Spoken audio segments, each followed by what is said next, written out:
right, just like in high school, we're writing a paper. I'm going to tell you what I'm going to tell you. I'm going to tell you, and then I'm going to tell you what I told you. Anybody remember that? This is where we're going to do that. I'm going to tell you what I'm going to tell you later. So we'll talk about characters at the end, at the last module, in the last module. But right now, I want to tell you what I'm going to tell you. This is all about characters, but this is really largely the plan, right? The module that we're in is kind of how we're going to approach all this stuff. You can't write a book about nobody. You got to have somebody in it. Again, I'm not talking about you weirdos who write literary fiction and you don't have any characters in your. I'm talking about you normies like me, who just wants to write a book that's got a plot with some characters on it. You know what I'm talking about. All right, if you're here, whatever, you know what I'm talking about. Characters have to be in our book, okay? You may have the best idea ever, and you may have the best structure ever written, and you may be able to even pace it correctly, but it doesn't mean squat if you don't actually build some characters that preferably don't all sound exactly the same, like I used to do, and put them in your book, okay? I like to call this building characters the easy way because it really is pretty easy and it's pretty basic. Let me tell you why that's true, though. I started writing when I was a wee lad, the ripe old age of 22, I think. It was pretty late in the game for me, but I didn't know anything about characters. All of my characters, male and female, sounded like sarcastic middle-aged white guys. And obviously that was pretty boring because, well, they all sounded exactly like me. And we didn't want that. So I took some time and really studied character and tried to get better and just forced myself to internalize some of this stuff. One of the things that kept surfacing was the Dwight Swain approach, who I'll mention if I haven't already. He basically taught me everything about structure as well that I know. But he has a way of writing characters that he just breaks down into this idea of a noun and an adjective. And it's a noun of vocation. Literally, what do they do for a living?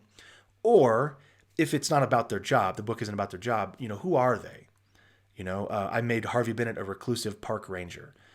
So I'm getting ahead of myself with the reclusive word adjective, but he's a park ranger. Now, the books aren't about him being a park ranger. So the job doesn't matter, but I needed that noun of vocation so I know who he is, what he knows, what he's skilled at, what he's not skilled at. This was really important, and noun of vocation helped me do that. Well, he's a park ranger, so he can probably whittle. He probably knows his way around like knives and pocket knives, but he probably doesn't shoot a whole lot of weapons. However, the opening scene is him firing into a grizzly bear to tranquilize it so they can move it. It's called a nuisance bear, and that's the common thing they do in parks, right? So he knows that, but he's not a soldier. He's not a trained killer or anything like that. So this already gives me some ideas about who he is and what he does. And then the adjective of manner helps us figure out as writers, who are they like? What's their kind of mannerisms? How would other people describe them is the way I like to think of it. So I mentioned earlier, Harvey Bennett is reclusive. He's got a past, and because of that past, he runs away to a park, to the Yellowstone National Park, actually, by way of Rocky Mountain National Park, and I think Denali at one point. But the point is, he's running away from the world. He's running away from his own problems, his own issues. And so he's reclusive. He doesn't want to open up to people for good reason in his mind. And so I made him a reclusive park ranger. And that was enough for me to just write, for me to let the words come out. And I didn't have to flesh out this character with a huge character sheet. I didn't have to go use Persona, which is a Mac app on creating characters. And I mean, those are all very helpful things to do, but I didn't have to do that to start writing. And I think that's really important. And I think that's really important because if we wait to write because we're coming up with all these characters, we may not write. We may not ever write, or we may go slower than we need to. I'm telling you, our books can be just as good, if not better, by keeping it simple and just using two words, a noun of vocation and an adjective of manner.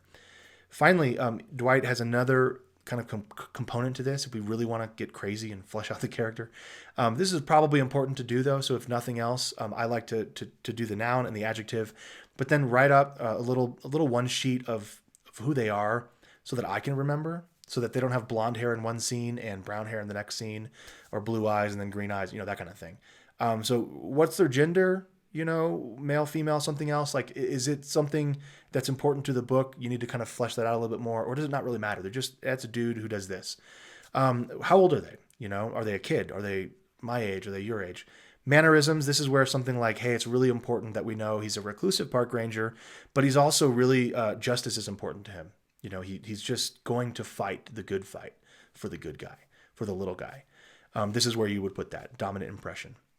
Race, nationality, these are things that you could put in if you decide it's important. But you've got enough to go on now to build a character. So we're going to talk about characters later, but I wanted to give you this as a kind of a preview, right? I'll tell you what I'm going to tell you. So I just told you, and I'm going to tell you more later, and then I'll tell you what I told you.